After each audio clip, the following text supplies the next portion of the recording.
સોમનાથની તાલાલા ગીરના ખેડૂતો ધરણા પર બેઠા છે। સેન્ટર ઓફ એક્સલન્સ ફોર મેંગોની ઓફિસ ખાતે ધરણા।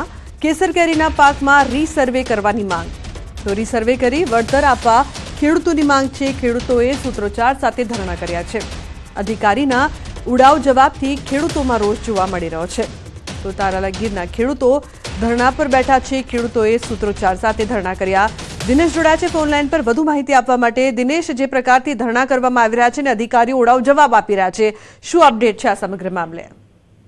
જી બિલકુલ લુગના, ખાસ કરીને આમ તો છેલ્લા ઘણા સમયથી તાલાળા ગીરના કેસર કેરી પકવતા જે ખેડૂતો છે તે કેસર કેરીને પાકમાં વળતર આપવાને લઈ અને આવેદનપત્રો સહિત રજૂઆતો કરી રહ્યા છે। પરંતુ આજે અચાનક જ જે પ્રમાણે કહી શકાય કે એક્સલન્સ ફોર મેંગોનું જે સેન્ટર છે ત્યાં ખાતે ખેડૂતો ભેગા થયા અને ખેડૂતો દ્વારા અધિકારી છે તેમને રજૂઆત કરવામાં આવી છે। પરંતુ અધિકારીઓ દ્વારા ક્યાંક ને ક્યાંક જે રીસર્વેની માંગને લઈને ખેડૂતોએ ટેલિફોનિક વાત કરી હતી ને તેમાં ઉડાવ જવાબ આપતા ખેડૂતો છે તે હાલ રોષે ભરાયા છે અને ખેડૂતો એક જ માંગ કરી રાખીને બેઠા છે કે જ્યાં સુધી મુખ્ય નિયામક અધિકારી છે, બાગાયત અધિકારી છે તે અહીંયા આવી અને તેઓને યોગ્ય જવાબ નહીં આપે, રીસર્વેની ખાતરી નહીં આપે, ત્યાં સુધી આ ખેડૂતો છે તે ધરણા કરશે।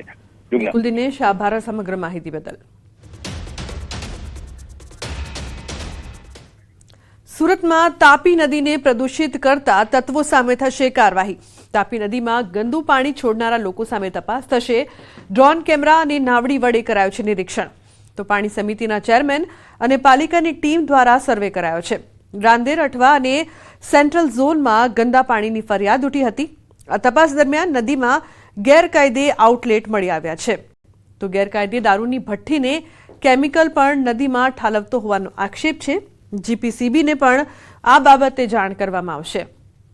તો સુરત મહાનગરપાલિકાના પાણી સમિતિના ચેરમેન કૃણાલ શેલરનું નિવેદન, તાપી શુદ્ધિકરણ પ્રોજેક્ટ બાદ તમામ ગેરકાયદેસર આઉટલેટ્સ બંધ કરાવવામાં આવ્યા। બાકી રહેલા આઉટલેટ સામે પણ કાર્યવાહી કરાશે।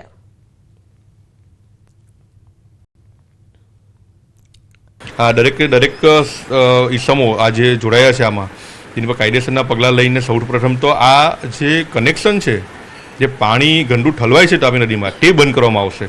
અને આ જે ગેરકાયદેસર આ જે હોય કે એમને કોઈના પ્રાઇવેટ હોય, આ તબેલાઓ હોય ગાયના, તો એ લોકોને પણ જાણ કરવામાં આવશે ને એ લોકોને પણ સમજ કરવામાં આવશે કે આ તમારું જે ગોબરને હોય તે સેફ્ટી ટેન્કથી પાણી આઉટલેટ ડ્રેનેજમાં આપે। વિસાવદર અને કડીમાં જામશે ત્રિપાંખીયો જંગ। આપ સાથે કોંગ્રેસે તોડ્યું ગઠબંધન। ગુજરાતમાં ખાલી પડેલી વિધાનસભાની વિસાવદર અને કડી બેઠકની પેટા ચૂંટણીની જાહેરાત પહેલા જ કોંગ્રેસ અને આમ આદમી પાર્ટી વચ્ચે તલવારો ખેંચાય છે। હવે આ બંને બેઠક પર ત્રિપાંખીયો જંગ જામશે, કેમ કે કોંગ્રેસ અને આમ આદમી પાર્ટી વચ્ચે છૂટાછેડા થઈ ગયા છે। ગઠબંધનમાં તિરાડ પડી ગઈ છે। કેન્દ્રમાં ભલે સાથે હોય, પરંતુ ગુજરાતમાં કોંગ્રેસે એકલા હાથે લડવાનો નિર્ણય કર્યો છે। આ અંગેની જાહેરાત ખુદ કોંગ્રેસના પ્રદેશ અધ્યક્ષ શક્તિસિંહ ગોહિલે કરી છે। તેમણે કમિટીમાં નિર્ણય લેવાયો હોવાની વાત કરી। શક્તિસિંહે પેટા ચૂંટણી અંગે કહ્યું કે કોંગ્રેસની પોલિટિકલ અફેર્સ કમિટીમાં નિર્ણય લેવાયો છે। વિસાવદર, કડીમાં કોંગ્રેસ પોતાના ઉમેદવાર ઉતારશે। બંને બેઠક પર કોંગ્રેસ એકલા હાથે લડશે। 2024માં અમે ગઠબંધન ધર્મ જાળવ્યો। રાષ્ટ્રીય સ્તરે અમારું ગઠબંધન છે, પરંતુ ગુજરાતમાં ત્રીજી પાર્ટી સફળ ન થઈ શકે એટલે વિસાવદર, કડી બંને બેઠક પર કોંગ્રેસ એકલા હાથે લડશે। ગઠબંધન તૂટતા જ આમ આદમી પાર્ટી પણ કોંગ્રેસના વિરોધમાં ખુલીને આવી ગઈ। આમ આદમી પાર્ટી પ્રદેશ પ્રમુખે કોંગ્રેસ પર વ્યક્ત કરી ગંભીર આશંકા। ઈસુદાન ગઢવીએ કોંગ્રેસને તીખા ટોણા માર્યા। કોંગ્રેસના નિર્ણય પર શંકા છે, ભાજપના ઇશારે નિર્ણય કર્યો હોવાનો સૂચક ઇશારો કર્યો। તો કહ્યું કે નારાજગી હોય તો બેઠકમાં સમાધાન થાય। નારાજગીનો મતલબ ભાજપને જીતાડવામાં લાગી જવાનું ન હોય। કોણ કોની ટીમ છે એ બધા જાણે છે। વાવની પેટા ચૂંટણી પણ હારી ગયા એ કોંગ્રેસ ન ભૂલે। મહત્વનું છે કે 1 મહિના પહેલા જ વિસાવદરથી આપે ગોપાલ ઇટાલિયાને ઉતારવાની જાહેરાત કરી દીધી છે। ગુજરાતીઓના હિતમાં કોંગ્રેસ પક્ષે નક્કી કર્યું છે કે વિસાવદર અને આ બંને બેઠકો કોંગ્રેસ પક્ષ પોતાના સિમ્બોલ પર મજબૂતીથી જીતવા માટે લડશે। આ કોનો નિર્ણય છે મને ખબર નથી। અમે સાંભળ્યું છે રાહુલ ગાંધીજીએ કહ્યું હતું કે ભાઈ ઘણા નેતાઓ કોંગ્રેસના એવા છે કે જે ભાજપની બી વિકલ્પ તરીકે કામ કરે છે। એમનો છે કે કોનો નિર્ણય છે ખબર નથી, પરંતુ એક વાત બહુ ક્લિયર છે, ગુજરાતની જનતા એ મન બનાવીને બેઠી છે। વિસાવદરની જનતા મન બનાવીને બેઠી છે કે કોઈ પણ રીતે ભાજપને હરાવો। તો જુલાઈમાં સૌરાષ્ટ્ર, દક્ષિણ ગુજરાતમાં અતિવૃષ્ટિ સંભવ છે। પરેશ ગોસ્વામીએ મહિના પ્રમાણે વરસાદની આગાહી કરી છે। આ વખતે ગુજરાતમાં ચોમાસું ટનાટન રહેવાનું છે, ત્યારે હવામાન નિષ્ણાંત પરેશ ગોસ્વામીએ જુલાઈમાં કેવો વરસાદ થશે એનું કેલેન્ડર જાહેર કર્યું છે. પરેશ ગોસ્વામીના મતે જુલાઈના પહેલા સપ્તાહમાં ધોધમાર વરસાદ થશે. સરેરાશ અંદાજે 5 થી 12 ઇંચ સુધી વરસાદ નોંધાશે. 10 જુલાઈ સુધીમાં સારા વરસાદના સંકેત છે. જુલાઈમાં સામાન્યના 100% વરસાદ થવાની સંભાવના છે. 1 થી 10 જુલાઈમાં સારો વરસાદ નોંધાશે. 11 થી 20 જુલાઈ દરમિયાન છૂટોછવાયો વરસાદ નોંધાશે. 21 થી 31 જુલાઈ સુધીમાં પણ સારો વરસાદ નોંધાશે. 21 થી 31 જુલાઈ દરમિયાન અતિવૃષ્ટિ જેવી સ્થિતિ સંભવ છે. જુલાઈમાં સૌરાષ્ટ્ર, દક્ષિણ ગુજરાતમાં અતિવૃષ્ટિ સંભવ છે.